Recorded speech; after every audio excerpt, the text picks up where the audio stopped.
But I think now I'm more myself than ever when I go to the ring. Being myself has been able to make me more popular, so there's no reason for me to be anything other than myself. 9th of August, and you are facing the recently crowned TNA champion, Nic Nemeth. It has to be both of us at OTT for Scrappermania. I love being busy, it makes it very exciting. I wouldn't want it any other way. Is there ever an element that kind of creeps in, like, oh, when will it be like my turn? Is there kind of still waiting out for the contract or, you know, a kind of big deal?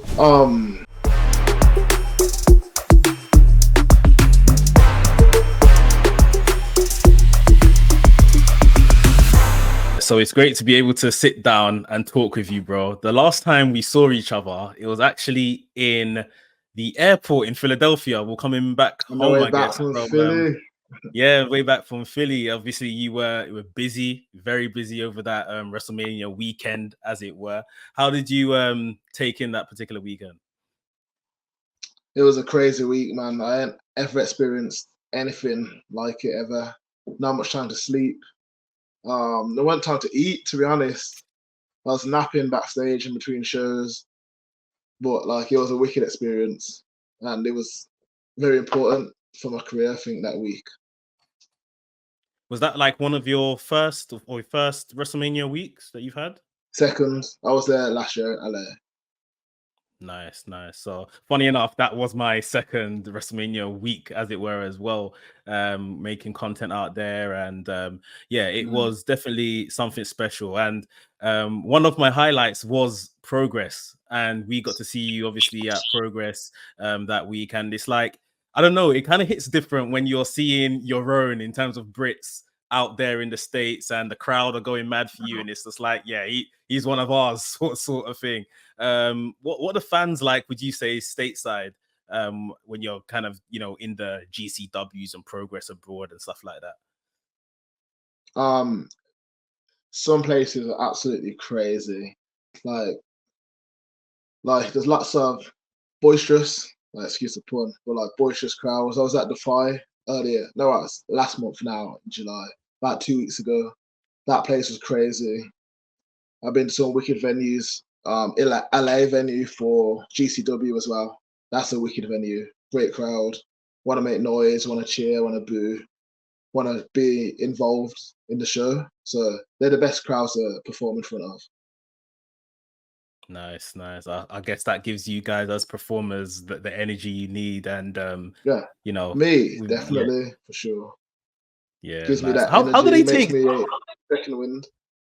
How do they take to the 0161, the chants and the song and stuff like that? Do they know the reference of 0121?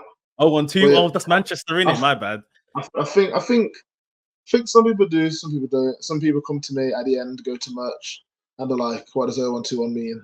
And I just explain it to them. And then some people just want to chant along, I think. So they just want to shout to you on regardless. Yeah, it's the crowd involvement, and like you said, that energy kind of carries through.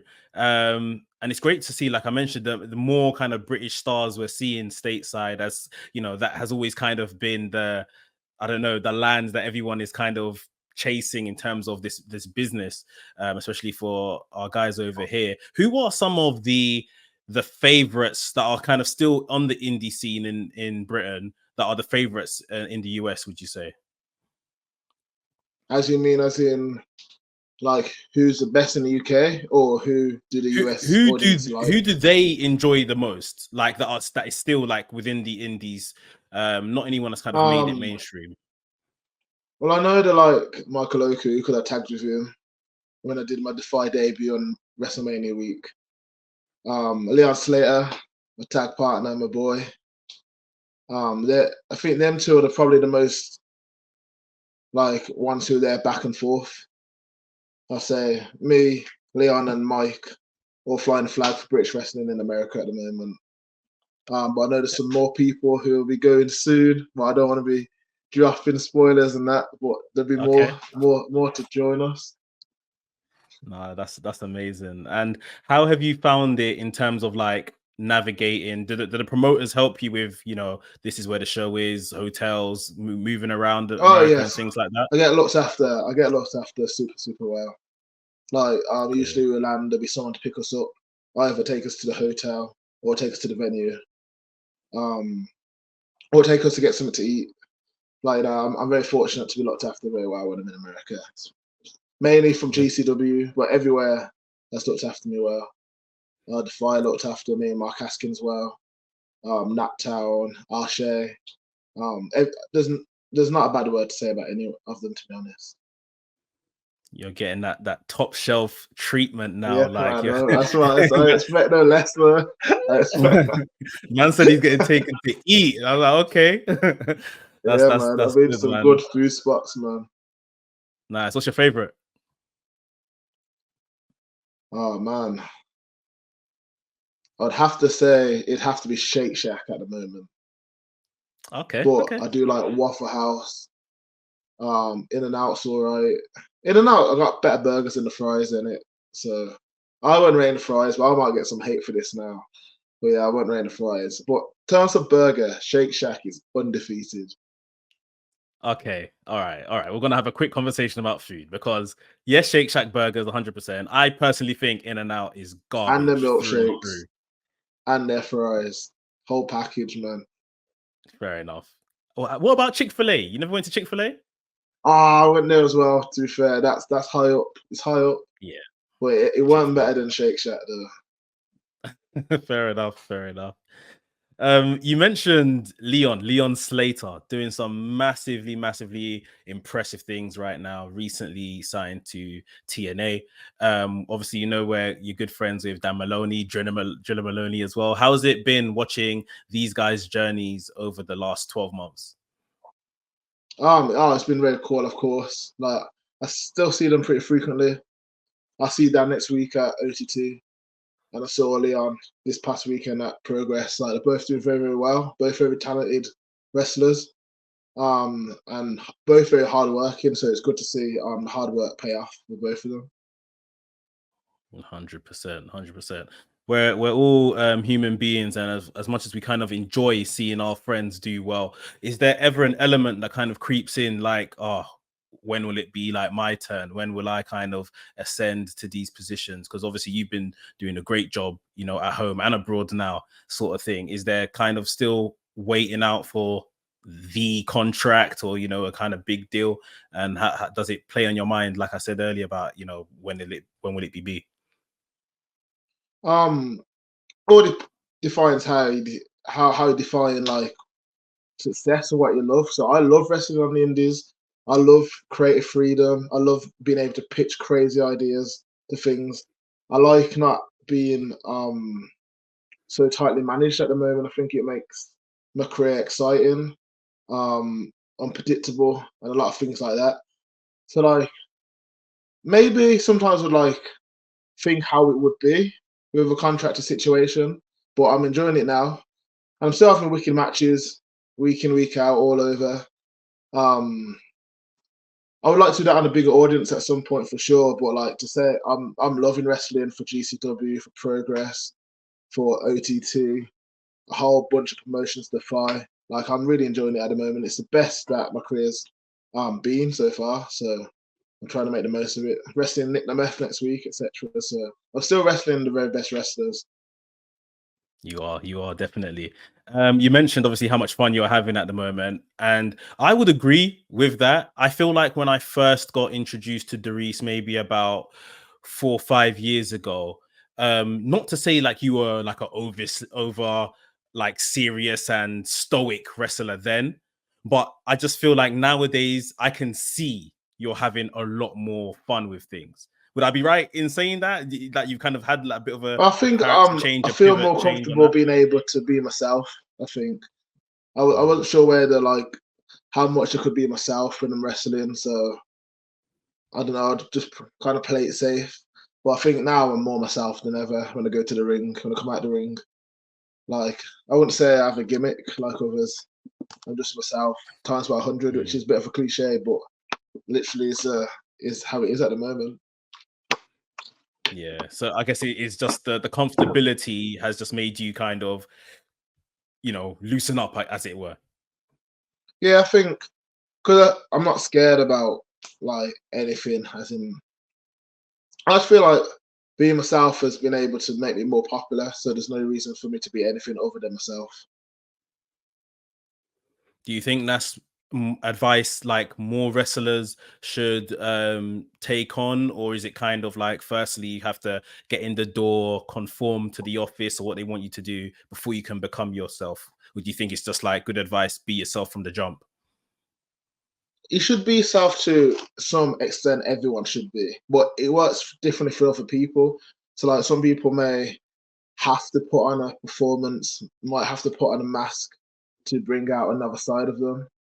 So like it works out differently for everyone, but for me, being more myself, dressing more like myself, it's all benefited me hugely.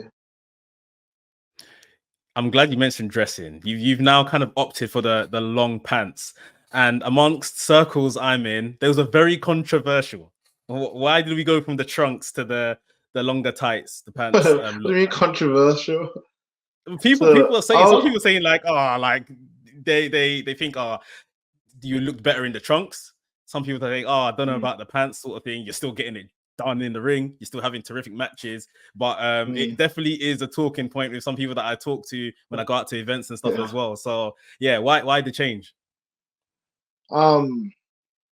It's more about looking cool, how I would perceive it. So like also I spoke to Rockstar Spud as well. So big up Rockstar Spud. He's speaking to me about it a lot. But I think personally, I look at that, it allows me to be more creative on the gear. There's a lot more to play with. I think it looks cooler. It's more me, what I'd wear. I wouldn't walk around in little trunks, going to the ballroom, going to town. You know what I mean? I'm just wearing clothes now. I'm just wearing. I could walk around in combat trousers in the street, and no one would know any different. So it's more about being me. I got Skepta, loads of people all on there. Tupac, Wayne. I'm a gear. I couldn't do that. I'm a trunks. Got cities on the back. Like this, I can pay homage to people. There's a lot more I can do with it, and there's a lot more I can do in the future with it. And also look different to everyone else on the indies.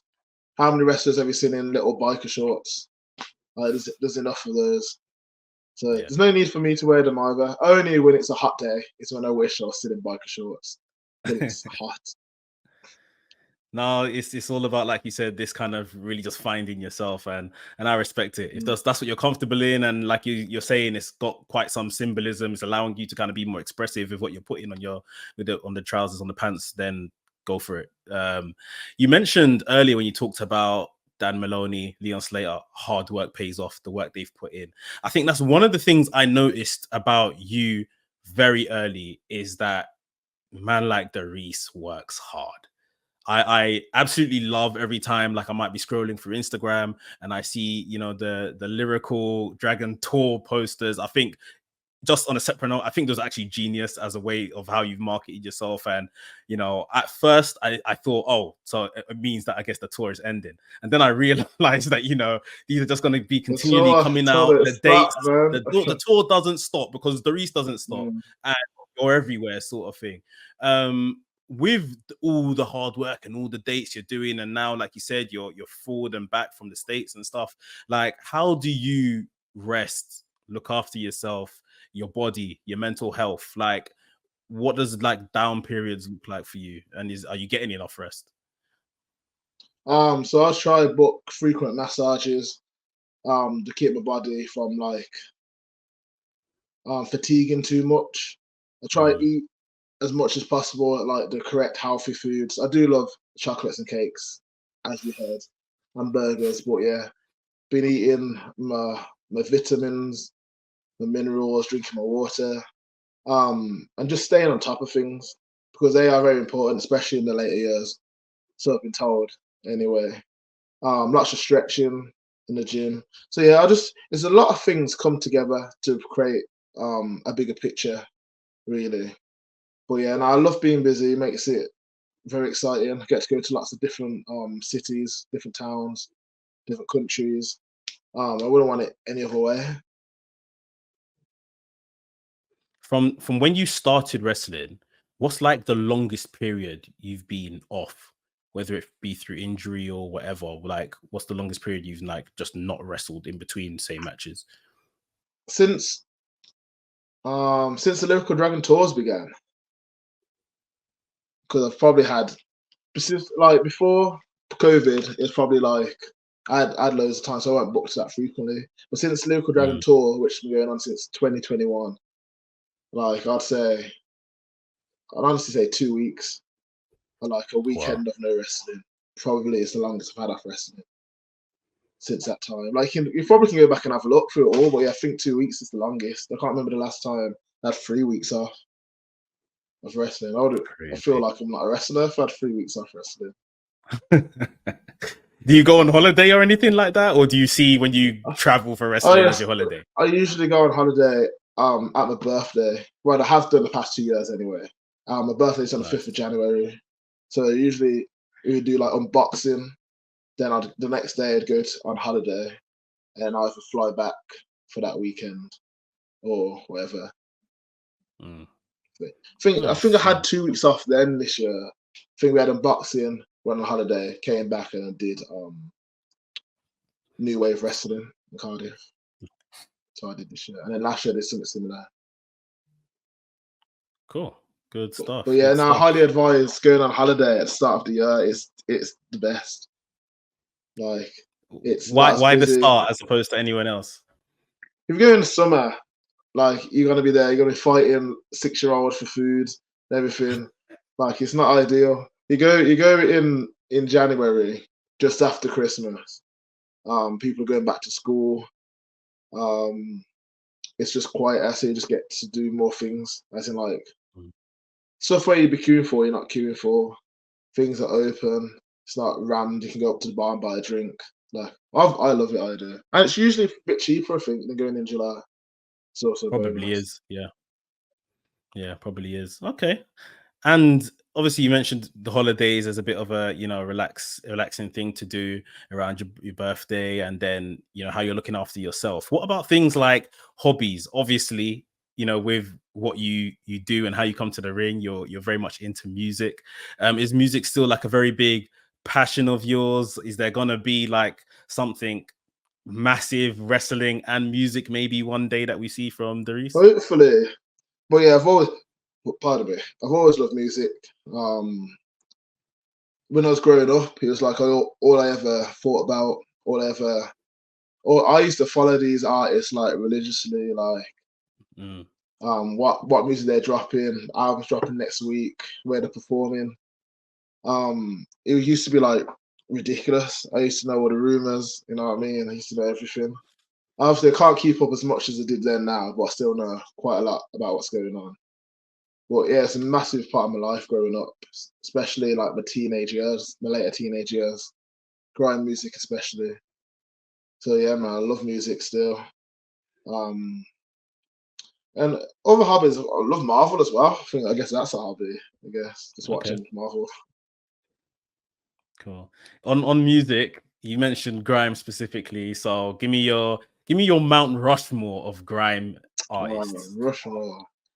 Okay, so it starts off easy. We've got Skepta, and we've got Dizzy Rascal. Then this one starts to get a little bit harder because it depends what day. These days, I'd have to say Gets is on there. Okay, yeah. And fourth depends, man, because I want someone from Birmingham on there. It depends what you're going, who's made the most money, who's got the most tracks, best tracks, which are biggest. He arguably gonna have to put Wiley on there because he did kind of invent the whole thing, and he is a wicked MC. But I like Kano, Jamie, Frisco, all the Birmingham man, them like JK, Daps on the map, Lil Chopper, Hecky and Scorps. Like big up all the Birmingham man, but like for the round Mushroom for me, it's Skepta, Dizzy, Gets, and Wiley. Yeah, that's but Chipmunk as well. I gotta give a shout out to Chipmunk too. Yeah. So, Chip's definitely one of the ones up there for me, definitely. But your four shout out to Stormzy as well, man. In 10, 15 years, you could probably start talking Stormzy as well. Yeah, I feel like I feel like between the Birmingham lot and Stormzy, they were part. Birmingham very much played an integral part in the resurgence of grime around Yeah, for sure. 2014. Mm. Like, yeah, they were definitely ones that then kind of woke up the London lot again, sort of thing. Yeah, for sure. Yeah, you got some artists That's up when there. they started shouting out man like AJ Tracy and all them. They started creating Yeah, buzz. Well, no, yeah, AJ yeah. Tracy didn't stick around long enough. Well, he was one of my favorites for time. Novelist. Very But yeah, talented. these man next couple years maybe, who knows. Cool. Scrappermania, let's talk about it. 9th of August, and you are facing the recently crowned TNA champion, I Nic know, it's Nemeth. crazy. That is a big, big match. Tell me how this match came about. Well, a couple years ago, well, was it last year or was it a couple years? Not sure. I was meant to wrestle Eddie Kingston at the hangar, and then he pulled out last minute. So I didn't end up Yeah. wrestling Eddie Kingston because he was terrified, so to say. But I was feel like I was looking to have a big match at the hangar in Wolverhampton for OTT. And then I saw he got announced, and I'm looking at the people that he uses regularly, and I'm like, oh, sure, great, has to be me here, has to be me. And I saw LJ Cleary. Can't remember where he was. He was in Europe somewhere at a show. Where was we? I remember just before we flew back, I think he was going back to Ireland and I was going back to England or something. I was like, it has to be both of us at OTT for Scrappermania. Anyway, I didn't do anything for a bit. Went to the next OTT show. Who did I wrestle? I wrestled Trent Seven. Yeah. And then Joe Correa was like to me, I'm gonna do you and Ziggler. He still calls him Ziggler, so do I, to be fair. Fair enough. And I was like, shit. And I had to try and focus on the match. But yeah, then in the back of my mind, I was like, oh shit, I wrestled Dolph Ziggler. And then they at the told end you of the before the match, match, before the match you were going to have. yeah, I think just before the show. So then yeah, I wrestled Trent Seven. I think it was Trent Seven. After the match, just called out Dolph Ziggler by Nic Nemeth. And then next week is a match.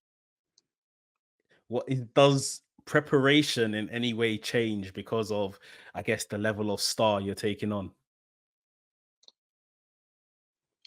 I think the only thing I've changed is tightening up my diet, because really and truly, I've been doing all the other things anyway. I've been going gym frequently. I've been training frequently. I've been eating healthy frequently. I've been wrestling every week. So like the preparation in terms of that is everything's exact the same. I've just been able to have that extra bit of motivation to not have that pack of chocolates. That's the only thing really. But like I carry myself as a professional. Like I take wrestling very seriously, so I always try and do the stuff which best benefits my career. So yeah, really and truly, the only thing I've changed is slightly tighter diet, so I look lean. You're gonna look good for that I one, need yeah. to be looking. But he's lean as hell, isn't it, man? I can't be. I just look lean too. So, but you look good. You're like you've mentioned. You're looking after yourself. You definitely look like someone that looking after themselves. They're conscious about how they look. You look healthy. So I wouldn't say put so much pressure on yourself to kind of look super lean. No. I'd have an appetite, bro. I do. So I just had to say no to a couple of things. It's a week. It's a week from when we're talking today. So kind of go hard for a week and then have one of your cakes after the match. Yeah, for sure. What is the world going to learn about Man Like Dereiss when he steps into the ring with Nic Nemeth? For all of those people that, for whatever reason, don't know who you are now, must be living under a rock, what are they going to learn when they see this match? They need to learn that I'm up next. I'm coming. Like, see me like as one of the top wrestlers that are going to be there in the next couple of years, wrestling the best wrestlers consistently. Like, this shouldn't be the top. This should just be the beginning of me now wrestling the Nic Nemeths, the more TNA wrestlers, more WWE wrestlers. more AEW wrestlers. I was going to consistently wrestle the Daniel Bryans, Hangman Adam Pages, Adam Coles. I want to be wrestling with that like group of wrestlers because they're the top. They're the ones who are wrestling on a global stage, winning the very top bouts. I want to be in that position in the next few years. And I'm going to show this against Nic Nemeth that I'm not out of place when I'm wrestling these kind of wrestlers. And I'm going to be joining them very soon. Good. I love the confidence. And you mentioned obviously the companies that are like the top of the game, the TNAs, WWE, AEW. How do you kind of see the state of wrestling now that almost TNA have had a bit of this revival, and AEW, you know, these are companies that wasn't even around the best part of 5-6 years ago, and now AEW is very prominent. How do you see the state of wrestling and I guess more places to aspire to? I think it's great. Lots of choice for viewers to watch. Lots of wrestlers being able to have contracted jobs. Lots of opportunities for dream matches because lots of people are working together a lot more now, such as TNA and NXT. I think wrestling's better than ever at the moment, and hopefully it stays like this for a very long time. Yeah, definitely, man. As we come in to land on this interview, and I appreciate the time you've given me today, my favorite quote is a goal without a plan is just a dream. What is one goal you've kind of either set yourself to achieve between now and the end of this year, or something you want to kind of, you know, put your marker down now, today in this interview, and say you are going to achieve by the end of this year? I think one of my main goals this year was to make a splash in the USC. That's been one of my main goals from the start because I feel like last WrestleMania, it was my first time in America. There was a lot going on. It was very hard to even make a slight impact. And then I went over again in November, and I was like, I wanted a bit more. So this year I've been relentless to make a impact in the US indie scene in like the same way I feel like I have done the past couple of years in the UK. So obviously that was helped with Viva Van finishing my story. So now I want to go. I got a tour coming up. That's an exclusive. That's an exclusive on that. But yeah, I got a tour coming up, man. I'm gonna make it the biggest tour possible. Some matches to be announced, some big shows, some debuts. So yeah, really looking to make a mark. Great stuff, man. And I was gonna leave it out, but you brought it up, so hey, we're talking about it. What was that stink face like? You're gonna leave it out. What was it like? It was just a stink face for me. You're gonna get me in trouble. It was good fun with GCW, Viva Van, Fragrant Our Soul. All started from a moment of madness at Mania Week this year, and I can't believe what it's ended up evolving into. So, yeah, I big up both of them too. Well, Cody Rhodes wasn't the only person to finish his story. Like you said, you finished your story. You're making that splash in the US scene as you planned. And bro, we really are rooting for you here. We hope that, you know, you are the next one through the proverbial door. And that, yeah, a lot of good things are coming to you, man. Just the work you're putting in. I know it's going to pay off. So I appreciate you speaking to me today. Bro. And wish you the very best in this upcoming match, Scrappermania, 9th of August against TNA World Champion Nic Nemeth. You think you can get the title on the line? Do you think he will? You know, you can ask. We'll see if he's scared or not. Won't we?